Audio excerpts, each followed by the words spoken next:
Question 12. ABC and ACD are right-angled triangles. D to C is 8 centimeters, angle ADC is 45 degrees, and angle ABC is 20 degrees. Work out the length AB, giving your answer correct to 3 significant figures. Well, if I want to find this side here, I am going to need more than just the angle of this triangle ABC.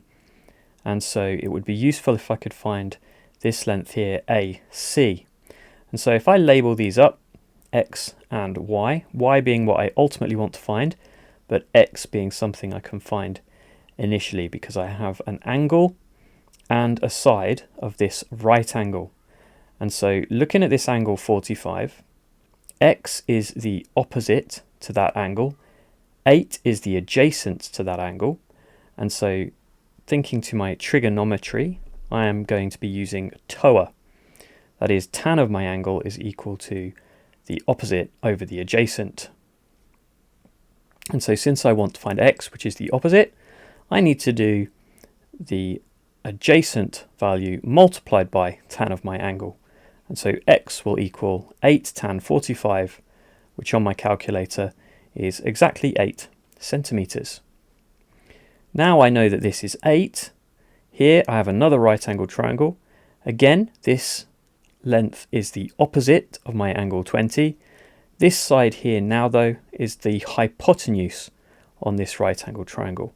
And so with an opposite and a hypotenuse, I am looking at sine, so, from my soccer TOA rules. And so since I want the hypotenuse this time, I find that by doing the opposite divided by sine of my angle.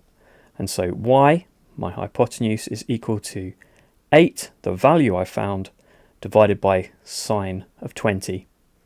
And on my calculator, this gives me 23.39 and so on. I want my answer correct to 3 significant figures, 1, 2, 3. So does this 3 round up? Well, the number next to it is a 9, so it certainly does. And so to 3 significant figures, my answer is 23.4.